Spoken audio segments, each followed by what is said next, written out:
दिग्विजय डबवाली विधानसभा के उम्मीदवार भी बोल दूं कि उम्मीदवार भी हैं? जैसे आपकी इच्छा।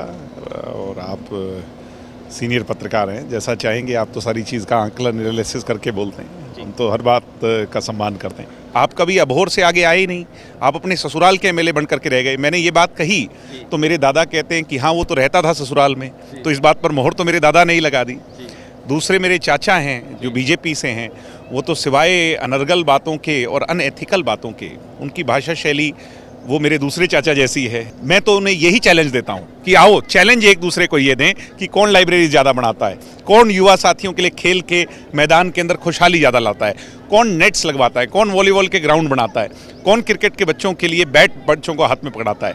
आओ एक दूसरे को चैलेंज कर करके इस दिवाली का फ़ायदा करें। चौधरी देवीलाल जी के घर में हमने जन्म लिया और ये किसी पद पर आसीन होने से बहुत बड़ा पद है कि उनके खून जो है उनका हमारी रगों में दौड़ता है। जनता का दिया हमें बहुत कुछ है।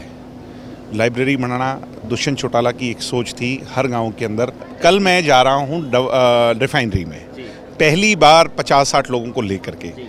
आज तक के रिफाइनरी बनने के बाद इतिहास है कि रिफाइनरी के दरवाजे गांव के लोगों के लिए नहीं खुले, और अब हम सब लोगों ने मिल करके उनको ये दिखा दिया कि ये दरवाजे आम जनता के लिए खुलेंगे क्योंकि ये हमारी भूमि पर बने।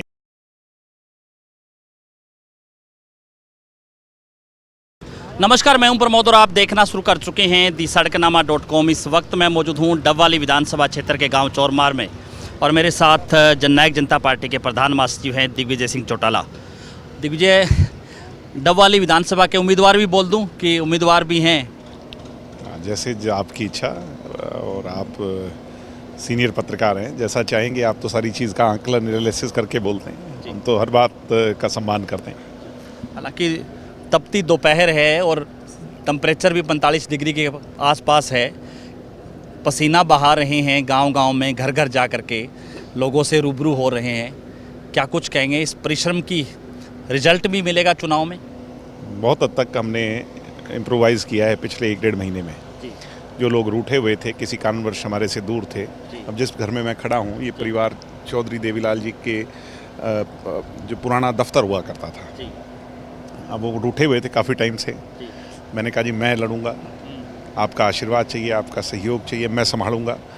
और जिनके पास भी जा रहे हैं, ये तो एक अलग बात है कि मैं जहाँ जा रहा हूँ मुझे चल करके भी फ़ोन आ रहे हैं और लोग ये कह रहे हैं कि अगर आप खुद स्वयं लड़ेंगे तो हम आपको एक मौके आशीर्वाद देंगे, एक मौके आजमाएंगे। बाकी लोगों को आजमा लिया, आपको आजमाएंगे। तो ये एक सकारात्मक नज़रिया होता है किसी भी इलेक्शन का। सकारात्मक लहर हवा जो है वो चल चुकी। जैसे इस गर्मी में भी ये मीठी मीठी ठंडी ठंडी हवा चल रही है, तो उनका वो प्यार और स्नेह, उनका अपार आशीर्वाद मेरे लिए वो मीठी हवा जैसा है। सबसे बड़ा मुद्दा नशे को लेकर के भी पुनर्वास करवाने को आपने कदम बढ़ाए, संस्था और लाइब्रेरी के ऑपोजिट में ये चौपाल है। इस चौपाल के अंदर मैं वो एक कमरा है, कमरे में गया तो वहाँ इतनी बदहाली है, सिरिंजेस पड़ी हैं, बोतलें पड़ी हैं। तो ये दिखाता है कि किस तरह से झकझोर लिया हमारे क्षेत्र को नशे ने, और इस गर्त में हमारी नौजवान पीढ़ी ख़राब हो रही है। तो मैंने एक अपना जिम्मा उठाया है, समाज में हर व्यक्ति को करना पड़ेगा। मैंने रिहेबिलिटेशन और डी एडिक्शन के लिए एक शुरुआत की है, जिसकी कल से शुरुआत हो गई।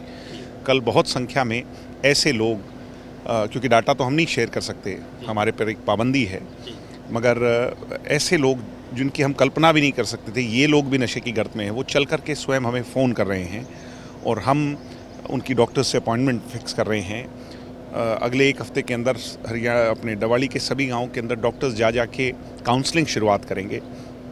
तो मेरा टारगेट ये है कि डवाली को मैं अगले 2 महीने में, 3 महीने में ऐसा कुछ कर करके दिखाऊं जिससे यहाँ के लोगों में इस बात की एक उमंग जागे कि हाँ इससे पीछा छूट सकता है और इसकी गर्त से निकला जा सकता है। तो हम उसके लिए प्रयास कर रहे हैं। तो आपने कहा कि 2 महीने में पुस्तकालय की जो बात करी, ई लाइब्रेरी की जो बात करी, आपका एक गांव के लोग भी ये कह रहे हैं कि दिग्विजय पहले जो है कहाँ थे। हालांकि शुरुआत बहुत पहले से हो जानी थी, लेकिन फिर भी देर आए दुरुस्त आए। एक अच्छा प्रयास है कि गांव-गांव में जो लाइब्रेरी है, जो युवा हैं वो लाइब्रेरी से जुड़ेंगे। आप अपने खर्चे पे सब कुछ कर रहे हैं। चौधरी देवीलाल जी के घर में हमने जन्म लिया और ये किसी पद पर आसीन होने से बहुत बड़ा पद है कि उनके खून जो है उनका हमारी रगों में दौड़ता है। जनता का दिया हमें बहुत कुछ है। लाइब्रेरी बनाना दुष्यंत चौटाला की एक सोच थी। हर गांव के अंदर दुष्यंत ने उप मुख्यमंत्री रहते हुए जहां देवालय वहां पुस्तकालय का एक नारा देकर के शुरुआत की और सैकड़ों हज़ारों लाइब्रेरीज़ की बिल्डिंग्स बनाने की शुरुआत की। हुआ क्या कि वो पंचायत मंत्री नहीं रहे, उसके बाद डिपार्टमेंट देवेंद्र बबली के पास चला गया और फिर दो तरह की कमियां आ गई।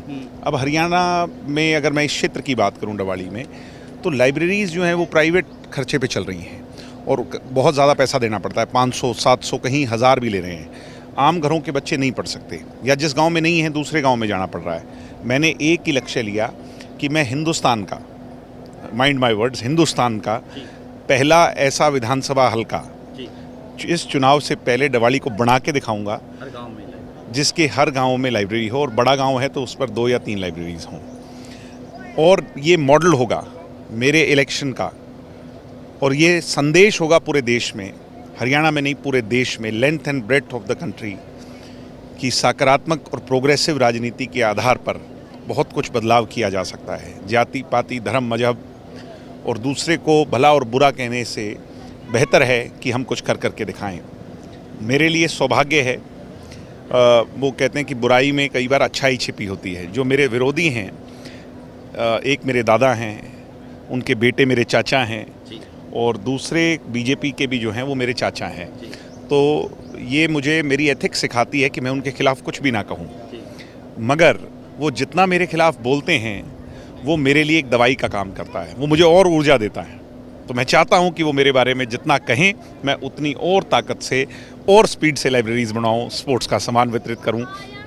मुझे खुशी ये है कि जिन लोगों की आँख खुली नहीं थी अब वो बेचारे भी स्पोर्ट्स किट बांट रहे हैं, तो डबल फ़ायदा होगा। मैं नौजवानों को कह रहा हूँ कि आपके भाई ने जो शुरुआत की अब उससे डबल फ़ायदा होगा। मैं भी दूंगा और वो भी देंगे, फिर तीसरा भी देगा। और अभी तो शुरुआत लाइब्रेरीज़ की मैंने की है। मैं कहूँगा कि थोड़ा सा इनको टाइट करें विरोधियों को, ये भी लाइब्रेरीज़ बनवाएंगे तो एक गांव में एक नहीं बनेगी, 2-2 बनेंगी, तो उसका फ़ायदा किसको होगा? गांव वालों का होगा। तो मैं इनसे सारा फ़ायदा इनसे जो है ना ले लूँगा। जो इन लोगों ने कुछ नहीं किया था, चलो मैं तो यहाँ नहीं था, ये तो यहीं थे। तो आपने हालांकि अभियान शुरू कर दिया, लेकिन अब भी दूसरे जो आप बता रहे थे कि एक दादा के बेटे हैं, दूसरे चाचा हैं, वो भी अब गांव में निकल पड़े हैं कि, तो वही तो मैं कह रहा हूँ कि मैं उनसे वो सब काम कराऊंगा सकारात्मक राजनीति के मुजाहिरे से, जिस की कल्पना ना की हो शायद क्षेत्र के लोगों ने। वो सिर्फ और सिर्फ इसलिए चुनाव जीतना चाहते हैं। एक तो कहते हैं कि बहुत शरीफ है, अरे शरीफ तो अच्छी बात है, सब शरीफ हैं, तो शरीफ के साथ काम भी तो करना पड़ेगा, डिलीवर भी तो करना पड़ेगा, लोगों को देना भी तो पड़ेगा, मुद्दों के आधार पे बात तो करनी पड़ेगी। आप कभी अबोहर से आगे आए ही नहीं, आप अपने ससुराल के एमएलए बन करके रह गए। मैंने ये बात कही तो मेरे दादा कहते हैं कि हाँ वो तो रहता था ससुराल में, तो इस बात पर मोहर तो मेरे दादा ने ही लगा दी। दूसरे मेरे चाचा हैं जो बीजेपी से हैं, वो तो सिवाय अनर्गल बातों के और अनएथिकल बातों के, उनकी भाषा शैली वो मेरे दूसरे चाचा जैसी है।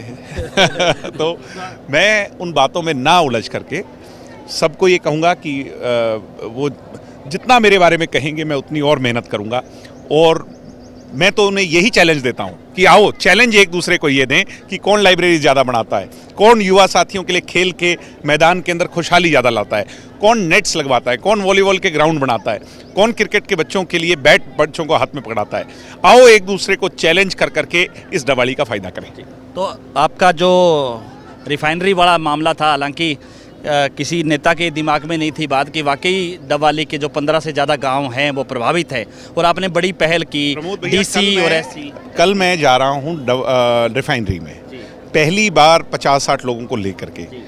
आज तक के रिफाइनरी बनने के बाद इतिहास है कि रिफाइनरी के दरवाजे गांव के लोगों के लिए नहीं खुले, और अब हम सब लोगों ने मिल करके उनको ये दिखा दिया कि ये दरवाजे आम जनता के लिए खुलेंगे, क्योंकि ये हमारी भूमि पर बने हैं और इससे हम इफेक्ट हो रहे हैं। अब कल उन्होंने हमें लंच के लिए बुलाया है, और मैं ये मानता हूँ कि लंच पर जब हम सब लोग मिल करके जाएंगे तो मेरे रिफाइनरी के भाई जो वहाँ पर एडमिनिस्ट्रेटिव लोग हैं वो हमारी सारी बातों को मानेंगे। पहला मुद्दा है कि कुछ गांव और जुड़ें, अभी तक सिर्फ 6 गांव हैं, 6 गांव से काम नहीं चलेगा, कुछ गांव और जुड़ेंगे, उसका फ़ायदा क्षेत्र को होगा। रोज़गार का होगा। मैं चाहता हूं कि एम्स की एक सैटेलाइट फैसिलिटी हमारे क्षेत्र में बन जाए, हेल्थ को लेकर के, और बहुत से मुद्दे हैं, स्पोर्ट्स को लेकर के है। तो मैं सभी विषयों पर उनसे भी लड़ाई लड़ूंगा और मुझे उम्मीद है कि उसमें भी हमारी जीत होगी। वो हमारी परेशानी को समझेंगे। हमें कोई झगड़ा नहीं करना है, कोई तोप तलवार नहीं चलानी है, मगर उनको इस बात के लिए रजामंद करना है कि CSR का फंड जो है वो ठीक लगे। धन्यवाद। हमारे साथ जुड़े जननायक जनता पार्टी के प्रधान महासचिव दिग्विजय सिंह चौटाला लगातार हमारे साथ बने रहिए और इस वीडियो को आप ज़्यादा से ज़्यादा शेयर जरूर कर दीजिए ताकि तमाम लोगों तक जानकारी पहुंचे। बहुत बहुत शुक्रिया।